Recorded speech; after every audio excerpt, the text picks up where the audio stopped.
Hello दोस्तों, welcome my YouTube channel TGT PGT math classes.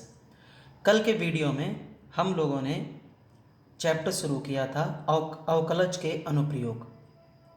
अवकलज के अनुप्रयोग में हमने पहला टॉपिक लिया था राशि में परिवर्तन की दर। राशि में परिवर्तन की दर किस तरीके से होती है वो हमने आपको बताई थी कि दो तरीके से उसके सवाल लगते हैं।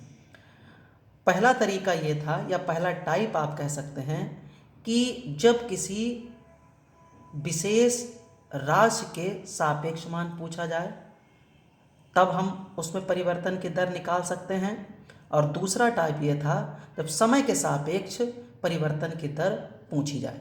तो उसी क्रम में आज हम लोग इसके सवाल लगाएंगे और हम कोशिश करेंगे आपको इस टॉपिक को ज़्यादा से ज़्यादा क्लियर करने की। लेकिन हमने आपको ये बात कल ही बताई थी कि आपको सवाल पर बहुत फोकस करना है कि सवाल में आखिर क्या कह रहा है। जब सवाल आप क्लियर कर लेंगे तो सवाल अपने आप आपसे लग जाएगा। तो चलिए लगाते हैं क्वेश्चन। और आपके सामने पहला क्वेश्चन लिखा है कि वृत्त के क्षेत्रफल के परिवर्तन की दर इसकी त्रिज्या r के सापेक्ष। अब यहाँ पर देखिए बात क्लियर कही है कि वृत्त के क्षेत्रफल के परिवर्तन की दर r के सापेक्ष। वृत्त है, उसका क्षेत्रफल है, फिर उसकी त्रिज्या के सापेक्ष, यानी यहाँ पर उसने एकदम क्लियर कह रखा है कि यहाँ पर आपको r के सापेक्ष, त्रिज्या के सापेक्ष ही क्षेत्रफल में परिवर्तन की दर ज्ञात करनी है।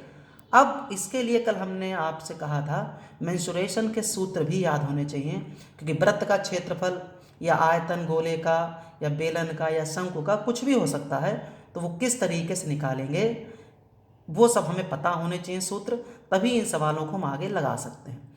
तो सबसे पहले कह रहा है कि वृत्त के क्षेत्रफल के परिवर्तन की दर। तो वृत्त का क्षेत्रफल आपको पता है, ए से एरिया को लिखते हैं और क्षेत्रफल होता है पाई r स्क्वायर। ठीक, अब यहाँ पर r का मान दे रखा है 5 सेंटीमीटर। अब आपसे r के सापेक्ष ही क्षेत्रफल को पूछ रहा है, तो इसलिए जो आपका a बराबर पाई r स्क्वायर है, इसको हम सीधे सीधे r के सापेक्ष अवकलन कर देंगे। Differentiate with respect to r, यही सब लोग लिखते हैं, या r के सापेक्ष अवकलन करने पर। तो dA upon dr is equal to 2 pi r। अब यहाँ पर r का मान दे रखा है, तो dA upon dr 2 pi, r का मान 5, तो dA upon dr is equal to 10 pi. अब कल हमने आपको बताया था यूनिट लिखना, कि हम आपको बताएंगे यूनिट कैसे लिखते हैं, क्योंकि यहाँ पर r जो दिया है वो 5 सेंटीमीटर है, यानी सेंटीमीटर में इसके यूनिट या मात्रक दे रखा है। तो क्षेत्रफल जो गिवन होता है, जो ज्ञात होता है, उसी के आधार पर बनता है। तो जब सेंटीमीटर दिया है तो क्षेत्रफल क्लियर हो गया है सेंटीमीटर स्क्वायर। अब दर है बटे में, उसके सापेक्ष हमें निकालना है। अब किसके सापेक्ष? त्रिज्या के सापेक्ष। तो त्रिज्या के सापेक्ष का मतलब बटे में, और त्रिज्या किस में दे रखी है? सेंटीमीटर में। तो सेंटीमीटर स्क्वायर प्रति सेकेंड या सेंटीमीटर स्क्वायर पर सेकेंड। ठीक, कल वाली बात फिर रिपीट करेंगे। वीडियो में थोड़ा सा वाइब्रेशन, क्योंकि वही एक हाथ से लिख रहे हैं, एक हाथ से मोबाइल को पकड़ के वीडियो बना रहे हैं। ठीक है, तो मेन चीज़ अब यहाँ पर बात यह है कि ये नहीं कि आप सेंटीमीटर स्क्वायर से सेंटीमीटर नीचे से ऊपर की पावर कैंसिल कर दें, ये नहीं करना है। आपको ऐसे ही सवाल को छोड़ देना है। ए हो गया आपका सेंटीमीटर स्क्वायर में और आर हो गया आपका सेंटीमीटर में, तो इसके क्षेत्रफल में परिवर्तन की दर हो गई है 10 पाई सेंटीमीटर स्क्वायर पर सेकेंड। क्लियर बात? तो इसका मतलब ये है कि अगर त्रिज्या 5 सेंटीमीटर की है तो उसके क्षेत्रफल में जो परिवर्तन की दर है वो 10 पाई सेंटीमीटर स्क्वायर प्रति सेकेंड है। ठीक, फिर यहाँ मैं रिपीट कर रहा हूँ, यहाँ पर क्लियर कहा है आर के सापेक्ष। अब अगला क्वेश्चन जो कि बहुत इंपॉर्टेंट है और उसमें देखिए क्या कहा है, तब आपको बात क्लियर होगी। जो दोनों पॉइंट कल हमने बताए हैं वो यहाँ पर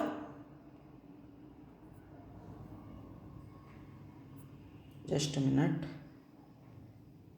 यहाँ पर दे रखा है एक घन का आयतन 9 सेंटीमीटर क्यूब पर सेकेंड घन। मैंने पहले ही कहा है कि मेंसुरेशन के फार्मूला आपको सारे क्लियर होने चाहिए। तो घन का आयतन, ठीक, घन का आयतन क्या होता है, बात की बात, की दर से बढ़ रहा है। अब यहाँ पर एक और चीज़ है कि कुछ कुछ सवाल होंगे जिसमें कहीं पर लिखा होगा दर से घट रहा है, कहीं पर दर से बढ़ रहा है। तो घट रहा या बढ़ रहा, उसका भी हम पॉइंट लेंगे। फिलहाल तो यहाँ पर सिर्फ बढ़ रहा की बात करेंगे। फिर कह रहा है यदि इसके कोर की लंबाई 10 सेंटीमीटर है, कोर मतलब भुजा यानी साइड, तो इसके पृष्ठ का क्षेत्रफल, इसके मतलब किसका, घन का, घन के पृष्ठ का क्षेत्रफल किस दर से बढ़ रहा है। ठीक, फिर से क्वेश्चन, एक घन का आयतन 9 सेंटीमीटर क्यूब पर सेकेंड है। घन का आयतन क्या होता है, भुजा क्यूब। अब आयतन जो है वो बढ़ रहा है, दर में दे रखा है। तो आयतन को नॉर्मली बस हम लोग v से लिखते हैं, बाकी जिससे आप लिखना चाहें कोई दिक्कत नहीं, लेकिन आयतन मतलब वॉल्यूम, तो हम लोग v से ही लिखते हैं, तो v से ही हम लोग भी डिनोट करेंगे। ठीक, तो यहाँ पर आयतन दिया है dv अपॉन, अब यहाँ पर बात क्लियर है कि सेकंड दिया है, यूनिट आप देखिए, मात्रक आप यहाँ पर देखें तो सेकंड दिया है। तो सेकंड किसका है, समय यानी t, तो यहाँ पर हम लिखेंगे dv अपॉन dt या dv ओवर dt, जो कि दे रखा है 9 सेंटीमीटर क्यूब पर सेकेंड। ठीक, यदि इसके कोर की लंबाई यानी भुजा, तो भुजा आप कुछ भी मान लीजिए, माना भुजा ए मान लीजिए कितनी, 10 सेंटीमीटर। ठीक, इसके पृष्ठ का क्षेत्रफल, इसके मतलब घन के पृष्ठ का क्षेत्रफल किस दर से बढ़ रहा है। तो यहाँ पर हमें घन का पृष्ठ निकालना है। तो माना घन का पृष्ठ, जो चाहें आप लिख लें, सिंबल में कोई दिक्कत नहीं। ठीक, हम यहाँ पर ए लिख ले रहे हैं। ठीक, अब घन का पृष्ठ होता कितना है, तो घन का पृष्ठ होता है 6 इंटू भुजा स्क्वायर।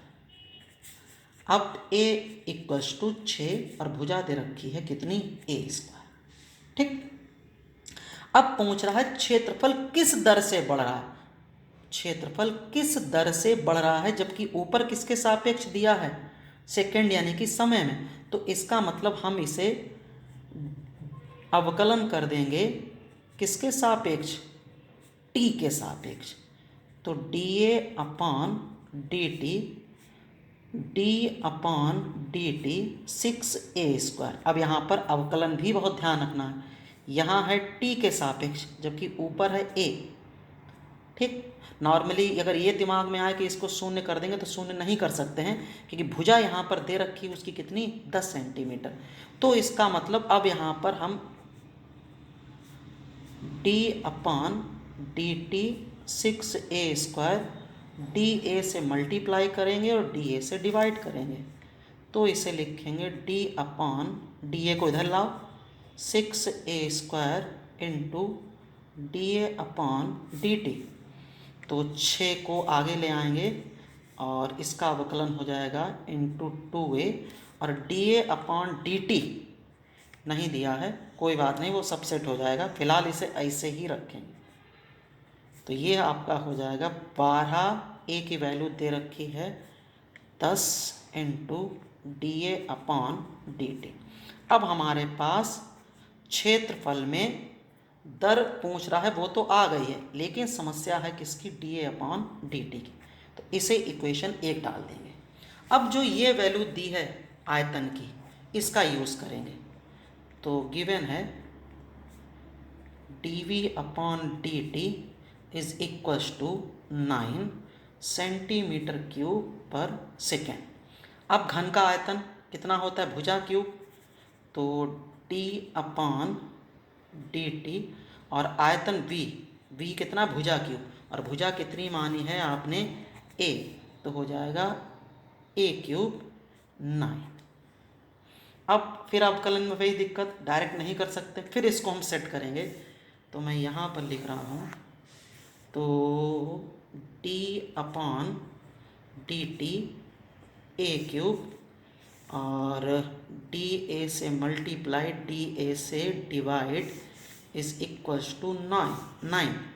तो D upon D A cube और ये D A upon D T is equals to 9।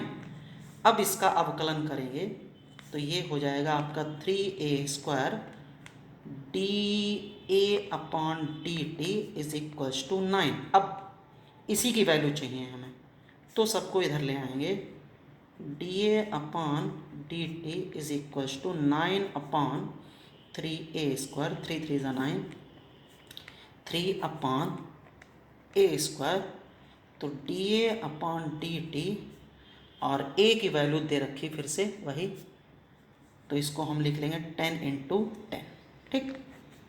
और इसको हम पुट कर देंगे किसमें, 1 में। अब यहाँ पर लिख रहा हूँ मैं, तो फ्रॉम फर्स्ट, तो D A over D T upon D T by D T, सबका मतलब 1, 12 × 10 और D A upon D T value 3, 10 × 10, ये 36 अपॉन 10 और आप डिवाइड करेंगे तो 3.6। अब बात आती है मात्रक की, यूनिट की। बिना मात्रक के अगर आप छोड़ेंगे तो नंबर मिलना मुश्किल है, ठीक। अब ये दिया था v में, तो यहाँ है सेंटीमीटर क्यूब पर सेकेंड, ठीक। ये है a क्षेत्रफल या वही पृष्ठ कह सकते हैं, पृष्ठ पूछा है, जो कि होगा सेंटीमीटर स्क्वायर में, अपॉन t सेकेंड हो जाएगा और इसकी यूनिट हो जाएगी सेंटीमीटर स्क्वायर पर सेकेंड, यानी कि जो इसका क्षेत्रफल है वो 3.6 सेंटीमीटर स्क्वायर पर सेकेंड की दर से बढ़ रहा है। अब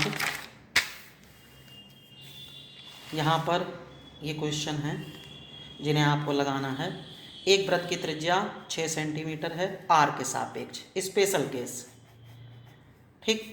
क्षेत्रफल में परिवर्तन, क्षेत्रफल कितना होता है, a लिखते हैं, वृत्त कहा है तो πr², r के सापेक्ष क्लियर कहा है तो dA/dr, अवकलन 2πr, r की वैल्यू रख देंगे 6, तो हो जाएगा 12 पाई। अब वही बात आती है इसके मात्रक या यूनिट की, तो क्षेत्रफल है तो ये हो जाएगा सेंटीमीटर स्क्वायर, क्योंकि यहाँ सेंटीमीटर दिया है, मीटर होता तो मीटर स्क्वायर, कुछ ना होता तो केवल मात्रक, अपॉन r सेंटीमीटर में है तो ये सेंटीमीटर। सेम क्वेश्चन वही उसकी तरह है। तो ये एग्जाम्पल थे जिसमें ये भी एग्जाम्पल बहुत इंपॉर्टेंट है जो कि मैं कराऊंगा, और ये एग्जाम्पल भी बहुत इंपॉर्टेंट है। अब बात आती है इसकी एक्सरसाइज की। 2 क्वेश्चन मैंने लिख रखे हैं जो कि आपको खुद लगाने हैं। जर्नल वही बात कही गई है, वृत्त के क्षेत्रफल में परिवर्तन की दर r के रिस्पेक्ट में, स्पेशल केस r के सापेक्ष। सेम क्वेश्चन ऐसे ही लगेगा और आपको यूनिट लिखनी है, ठीक। अगला भी लग चुका है, एक घन का आयतन 8 सेंटीमीटर क्यूब पर सेकेंड, फिर वही घन रिपीट किया है, सेंटीमीटर क्यूब पर सेकेंड, तो आयतन v तो हो जाएगा dv/dt। मैं यहाँ लिख दे रहा dv/dt 8 सेंटीमीटर क्यूब पर सेकेंड बढ़ रहा है, ठीक। क्षेत्रफल में स्पेशल पूछा है, जबकि किनारे की लंबाई, किनारे या वही भुजा या कोण पीछे सवाल में क्या रखी, उसकी दर रखी कितनी, 12 सेंटीमीटर। पीछे भी a मानी थी, यहाँ भी a मानी है, सिर्फ इसके डिजिट चेंज हैं, बाकी कुछ चेंज नहीं है, तो आंसर भी चेंज हो जाएगा, लेकिन जो उसका प्रोसीजर है वो सेम रहेगा, ठीक है। अब इस क्वेश्चन को नेक्स्ट वीडियो में लगवाएंगे, फिर क्योंकि वीडियो काफ़ी बड़ा हो जाएगा और फिर दिक्कत होती है, जैसा कि हमने कल बताया है कि इस समय थोड़ी सी दिक्कत हो रही है, ठीक, वीडियो को बनाने में और वीडियो को भेजने में। तो कल इसी सवाल से हम स्टार्ट करेंगे और फिर इसके जो एक्सरसाइज के नेक्स्ट बाकी क्वेश्चन हैं वो भी मैं आपको करवाऊँगा, ठीक। लेकिन बात यही ध्यान रखनी है कि ये एक्सरसाइज 2 चीज़ों पर डिपेंड है। एक और भी टाइप है, वो कोई दिक्कत नहीं, वो आसान है, लेकिन मेन 2 टाइप हैं, किसके सापेक्ष कहा है स्पेशल केस में कह रहा है कि इसके सापेक्ष तो उसी में लेना है और या फिर समय में। ठीक है, मिलते हैं अपने अगले वीडियो में। Thank you.